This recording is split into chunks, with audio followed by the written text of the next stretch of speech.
మహాగణాధిపతయే నమః. సదాశివసమారంభాం శంకరాచార్యమధ్యమాం అస్మదాచార్యపర్యంతాం వందే గురుపరంపర. శ్రీమాత్రే నమః. ప్రేక్షకులందరికీ స్వాగతం. అందరికీ కూడా ఆంగ్ల నూతన సంవత్సర శుభాకాంక్షలు. జనవరి 2024 మాస ఫలితాలు నవగ్రహ సంచారాలను అనుసరించి ద్వాదశ రాశుల వారికి ఏ విధంగా ఉంటుంది అనే విషయాన్ని తెలుసుకోబోయే ముందర గ్రహస్థితి కానీ చూసుకుంటే మనకి మేషరాశిలో గురువు యొక్క సంచారం, ఈయన యొక్క వక్రత్యాగం పొందడం అనేది జరుగుతోంది. అలాగే మనకి ఈ రాహుకేతులు ఇద్దరు, అంటే రాహు వచ్చి మీనంలోను, కేతు వచ్చి కన్యలోను సంచారం చేయడం, అలాగే శని భగవానుడు వచ్చి మనకి ఈ యొక్క కుంభరాశిలో సంచారము, శుక్రుడు ఈయన మనకి ఈ వృశ్చిక రాశిలో సంచారం చేయడం అనేది జరుగుతోంది. తదనంతరం ఆయన శుక్రుడికి ఎప్పుడైతే ఈ యొక్క మార్పు చెందుతాడో, అంటే ఈ యొక్క 18వ తారీఖు తర్వాత నుంచి, అంటే 19వ తారీఖు మనకి శుక్రుడు ధనుసు రాశిలోకి మార్పు చెందడం, బుధుడు కూడా వక్రీకరణ పొంది మళ్ళీ వక్రత్యాగాన్ని కూడా ఈయన పొందడం అనేది జరుగుతుంది. 8వ తారీఖు వరకు ఈయన వక్రత్యాగం పొంది మళ్ళీ ఈయన ధనుస్సు రాశిలోకి ఈ యొక్క బుధుడు రావడం అనేది జరుగుతోంది. రవి కూడా ఇక్కడ జనవరి 15వ తారీఖు వరకు రవి ధనుస్సులో ఉండి తదనంతరం మకరంలోకి, కుజుడు కూడా ఇక్కడ మనకి ఈ ధనుస్సు రాశిలోనే ఈయన సంచారం చేయడం అనేది జరుగుతోంది. మొత్తం మీద ఈ మాసం అంతా కూడా చంద్రుడు వచ్చి మనకి ఈ సింహరాశి నుండి మొదలుకొని కన్యారాశి వరకు ఈ మాసం అంతా కూడా సంచారం చేయడం అనేది కనబడుతోంది. కాబట్టి ఈ నవగ్రహ సంచారాలను అనుసరించి ద్వాదశ రాశుల వారికి ఏ విధంగా ఉంటుంది అనే విషయాన్ని తెలుసుకుందాం. మిథున రాశి వారికి కానీ ఈ యొక్క జనవరి 2024 మాస ఫలితాల్లో చూసుకుంటే కాస్త వీళ్ళు మాత్రం ఈ నెల గోచారంగానే చూసుకుంటే ఇతరుల విషయాల్లో జోక్యం చేసుకోకుండా ఉండడం మాత్రం చాలా ఉత్తమమైన విషయంగా చెప్పవచ్చు. ఎందుకంటే కాస్త వాటి వల్ల కొన్ని అపకీర్తులు, లేకపోతే అక్కర్లేని మాటలు, ఈర్ష్యలు, వివాదాలు ఇలాంటివి వచ్చే అవకాశం ఉంది. కాబట్టి ఇలాంటి విషయాల్లో తప్పకుండా వీళ్ళు జాగ్రత్త వహించాలి. అలాగే ఎవరైనా ఏదైనా అడిగితే మాత్రమే సమాధానం చెప్పండి, కానీ అడగకుండా మీకు తోచిన సలహాలు, లేకపోతే మీరు అనుకున్న విషయాలు అక్కడ ఇంప్లిమెంట్ చేయాలనో ఇలాంటివి ఏమీ కూడా ఈ మిథున రాశి వారు చేయకుండా ఉండడం అనేది మంచిదే.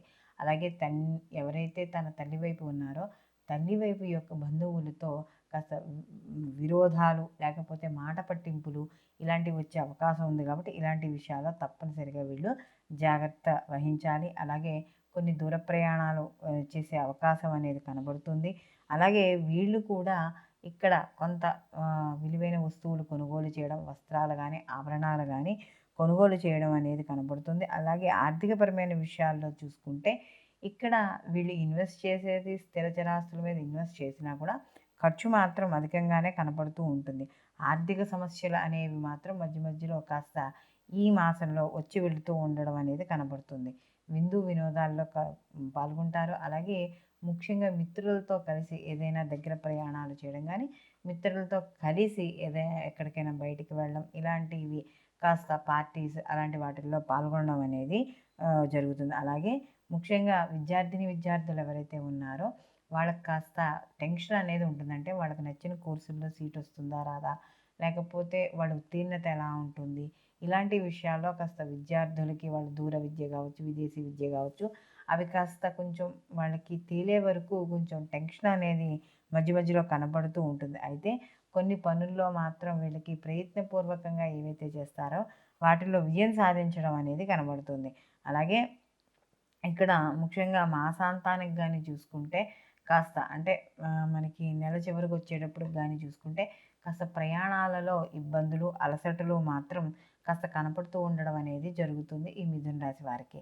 అలాగే వీళ్ళకి ఈ భార్యాభర్తల విషయాల్లో కావచ్చు, వాటిల్లో కావచ్చు కాస్త చిన్న చిన్న మనస్పర్ధలు, ఆరోగ్య విషయాల్లో జాగ్రత్త అనేది తప్పనిసరిగా వ్యవహరించాలి. ఎందుకంటే ముఖ్యంగా ఈ మిథున రాశి వాళ్ళకి ఎప్పుడైతే సప్తమ స్థానంలో ఇంచుమించు 3 గ్రహాల యొక్క సంచారం అనేది నడుస్తుంది, ఎప్పుడైతే రవి యొక్క మార్పు చెందుతాడో, అష్టమంలోకి మార్పు చెందుతాడో అప్పుడు కూడా కాస్త కొంచెం ఇబ్బంది పడే అవకాశం ఉంది. కాబట్టి ఇంట్లో వాళ్ళతో, భార్యాబిడ్డలు కానీ పిల్లలతో కానీ ఇలాంటి విషయాల్లో మాట్లాడేటప్పుడు, నిర్ణయాలు తీసుకునేటప్పుడు వాళ్ళ యొక్క సలహాలు తీసుకోవడం అనేది ఉత్తమమైన విషయంగా చెప్పవచ్చు. అలాగే ఎవరైతే సినీ, కళా, రాజకీయ రంగాల్లో పనిచేస్తున్నారో వాళ్ళందరికీ కూడా అనుకూలంగా ఉండడం అనేది జరుగుతుంది.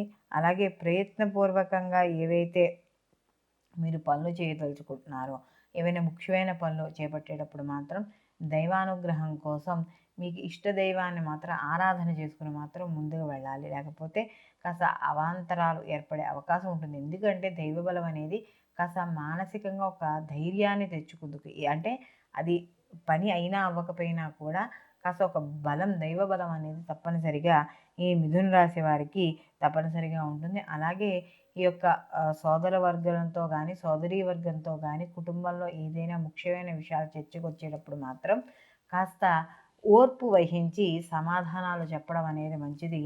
లేకపోతే ఆ యొక్క ఏదైతే సోదర వర్గంతో వాటితో చిన్న చిన్న ఇబ్బందులు, మాట పట్టింపులు అనేవి మాత్రం ఖచ్చితంగా వచ్చే అవకాశం అనేది కనబడుతోంది. ఈ రాశిలో స్త్రీలు ఎవరైతే ఉన్నారో వారు చేసే వృత్తి ఉద్యోగ విషయాల్లో సామాన్యంగా ఉంటుంది.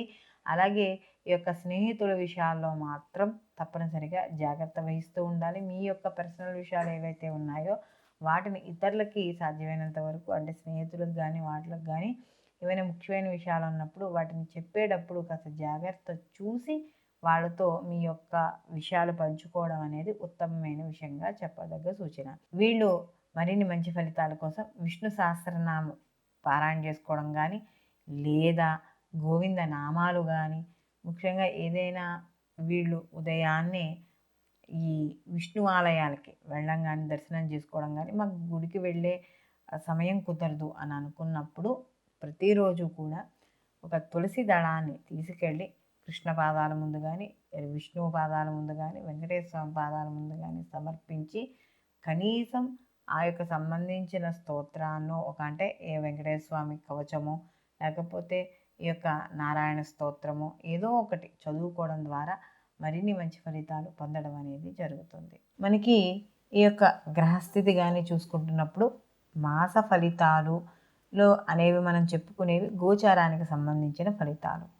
అయితే ఈ గోచార ఫలితాలు అనేవి మనకి 100% మనకి ఉండదు కాబట్టి ఇవి కేవలం ఒక రాశికి సంబంధించినవి. అంటే అదే రాశిలో ఎంతోమంది జన్మించి ఉంటారు. అందరికీ ఒకే విధంగా ఉంటుంది అని చెప్పుకోవడానికి లేదు. అంటే చిన్న చిన్న మార్పులతో దగ్గర సూచనలుగా ఉంటాయి. అయితే మనకి పూర్తి విశ్లేషణ కావాలి అనుకున్నప్పుడు మాత్రం ఈ యొక్క గోచార ఫలితాలతో పాటుగా జన్మజాతక ఫలితాలు అనేవి తప్పకుండా పరిశీలనలోకి చేసుకోవాలి. ఎందుకంటే వ్యక్తి యొక్క జాతకం అనేటప్పటికీ లగ్నము, దానికి జరుగుతున్న మహర్దశలు, అంతర్దశలు, ప్రత్యంతర్దశలు ఇవన్నీ కూడా తెలుస్తాయి. అలాగే ఈ గోచార ఫలితాలు అనేవి మనకి ఒక సూక్ష్మంగా తెలుసుకుందుకు ఉండదు, అతి సూక్ష్మంగా తెలుసుకుందుకు ఉండదు.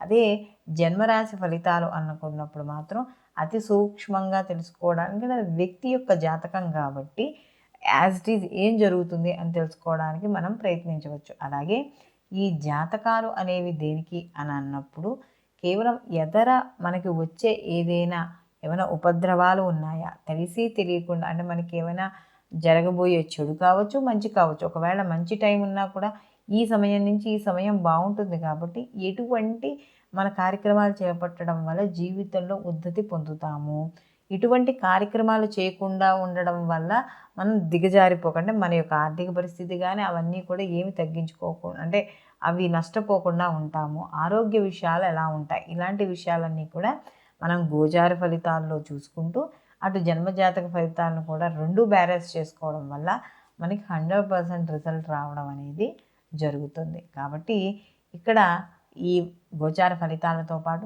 జన్మజాతక ఫలితాలు కూడా తప్పకుండా పరిశీలనలోకి తీసుకోవాలి.